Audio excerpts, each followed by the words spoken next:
Natapos na nga ang ganap ng Kim Pao fans sa Agusan del Sur, kung saan ay nagpakita ng kanilang talent, nagpapasaya at nagpakilig. Samantala, ang mga Kim Pao fans, ibang mga netizens, nag-aantay ng live mismo doon sa Agusan, yung municipal organizer. Samantala, hindi naman maiwasan na magbigay komento ang ilan sa mga netizens. Ayon sa kanila, ang tagal namin nag-aantay dito. At syempre, nandahil sa Kim Pao kaya kami nandito. Pero yung pong inaantay din namin yung live mismo ng organizer sa municipal, na wala man lang silang pa-live.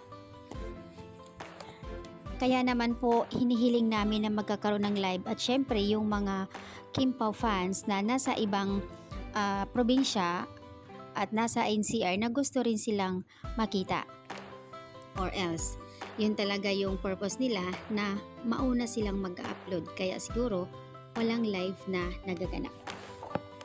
Siguro ka baka may patakaran ang taga-municipal talaga na wala sigurong live. Pero dahil nga phenomenal love team, kaya ang mga Kim Pao fans alam naman ng lahat na sobrang dami na inaantay talaga sila sa bawat ganap.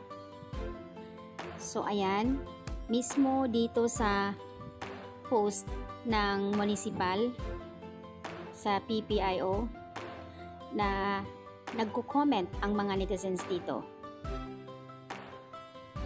Samot-saring reaction ang mga netizens, yung iba na pamura, yung iba naman ang daming kahit ano na lang ang kanilang komento dito.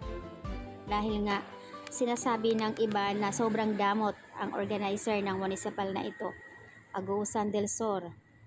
Next time, wag nyo na po kunin ang Kim Pao para sa inyong ganap dyan, festival. Kaya po, nag-aantay kami maghapon, nag-aantay kami ng live ninyo pero wala pong nangyayari. Pero salamat sa inyo dahil nakuha nyo po ang Kim Pao. Hiling sana namin na sana magkakaroon, and this is the first time kayo lang po taga Agusan del Sur ang hindi nagkaroon ng live. Samantala sa tuwing may ganap ang Kim Pao na kahit saang probinsya, mismo yung organizer ng municipal ang nag-live dahil alam nila na maraming fans nag-aabang sa kanila. So ayan yung hinanaing ng mga netizens, lalo na ang mga tagahanga nila dahil dito sa ganap na walang pa-live mismo yung taga-municipal. Kaya naman yung iba masama ang loob dahil nga sa nangyayari.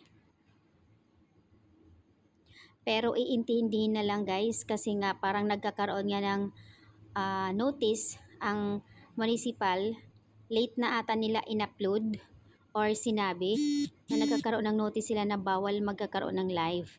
So dito sa comment section, sa kanilang po nila ipinost ang response nila, yung parang advisory nila na bawal mag-live. Yun yung mga response nila sa mga nagko-comment na tila galit sa kanila.